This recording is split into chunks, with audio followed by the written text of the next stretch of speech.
27 декабр. Ассаламу алейкум. Урматтуу достор, мекендештер, жалпы эле кыргызстандыктар, амансыздарбы? Биз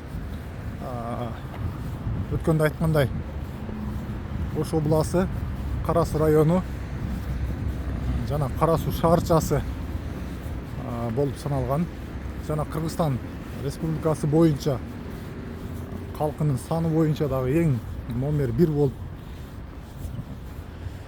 эсептелинген деген бир Кара Суу шаарчага келип калдык. Бул жерде снос иштери кандай жүрүп жатат сиздерге толугу менен көрсөтүп чагылдырып берейин деп атайын келип калдык. Эч эле жолу түшпөй бул жака атайын сиздер үчүн келип тартып берип көрсөтөлү дедик.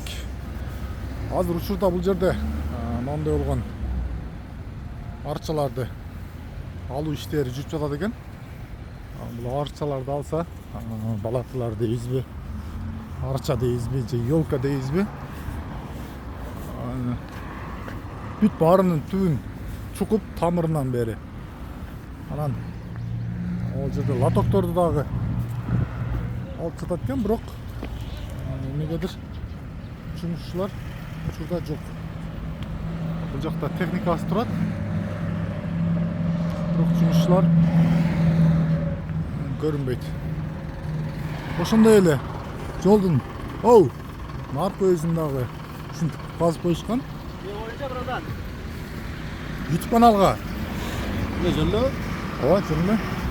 Иш кандай жүрүп жатат? Кандай иш болуп атат? Ошол боюнча. Ana sular чыгып тургузду, сакейин келип атат. Үйдөн баштап. Силер ким? Жумушчубу? Бул жакта мыналарды алгандан кийин жол нарака кеңейип ошондо? Азыр мына только немени алтасыңар да арчалар да? Баш аягынан бери. Жакшы. Мейли, рахмат. Так, булар жумушчу экен. Азыр мындай болгон суулар мишак болуп атат дейт. Анткени ар бир арчанын түбүн казган сайын бул жер мундуу жерлер, ошого байланыштуу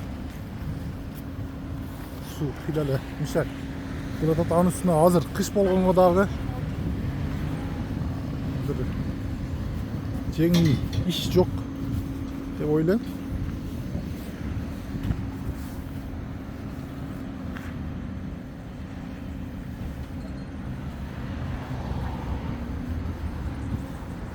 Техникасы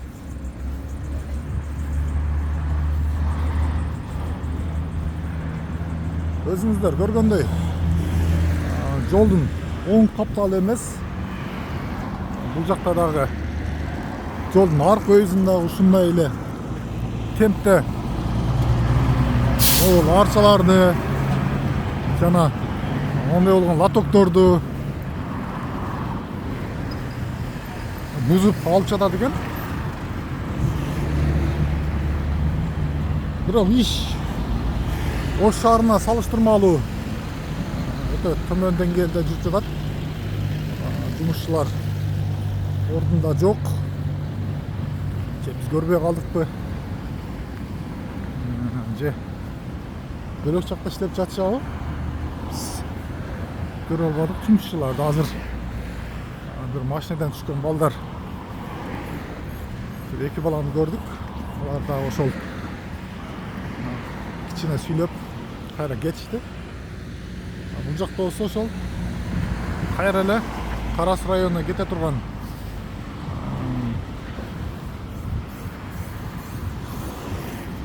тилкеси болуп калат. Бул наркы тилке болсо, могу машиналар бара жаткан машиналар булар Ош шаарына карап кетип жатышат. Бирок бул жакта ошол Кара Сууга жакындаган сайын мондай болгон машинанын үзгүлтүксүз пробкаларын көрө аласыздар.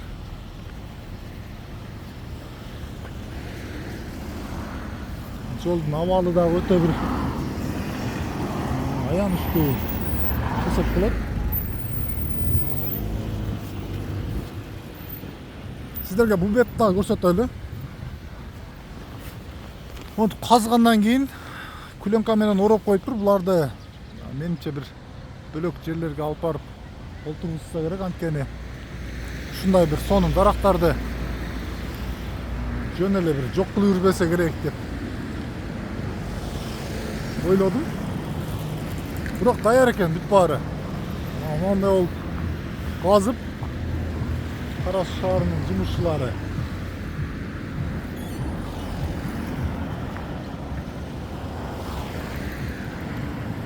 Кара Суу жашыл чарба буларды кайерге алып барат экен? Если эгерде көрүп жаткандар болсо комментарийге жазып койсоңуздар болот. Ошо Кара Суу шаарынын тегерек бир чети. Бул болсо ошо илгери СССР маалында өтө чоң Орто Азияда мелкомбинат болуп иштеп турган.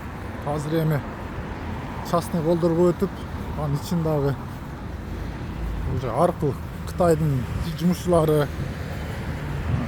Өзбекстандан келгендер бөлүп алып иштеп жатышат.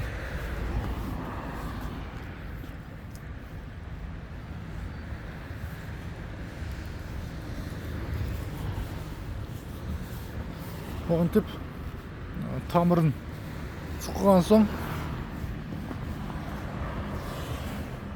ороп коюштур. Ошол буюрса бөлөк жерлерге алып барып буларды олтургузса керек.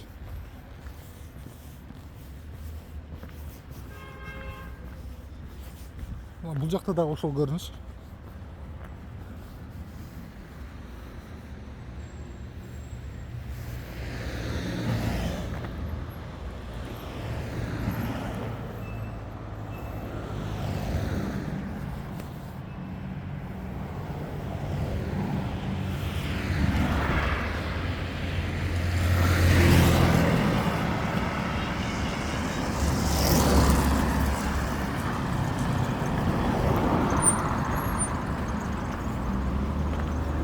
Biz Kara Suu шаарында болдук. Урматтуу көрүүчүлөр, мекендештер. Кайсы жактан көрүп жатасыздар? Жана Кара Суу районунда жашаган элдер кайсыл жолдордо кандай өзгөрүүлөр болуп жатат? Жана сиздерге кайсыл тараптарды барып тартып берсек кызыктуураак болот? Кайсыл жерлерде бузулган жерлер ошол бойдон калып кетти, ондолбой ошолорду комментарийге жазсаңыздар, толугу менен барып биз тартып бергенге аракет кылабыз, Кудай буйрса. Мына болсо ошол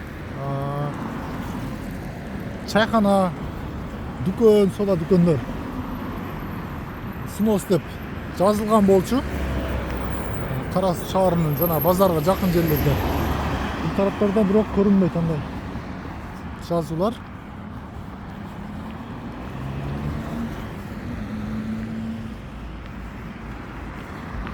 Колдоо иретинде лайк басып, подписация болуп коебуз. Аман болобуз, туугандар, мекендештер. Биз сиздерге Ош областы Кара Суу районун чагылдырып көрсөтүп бергенге аракет кылдык. Аман болобуз.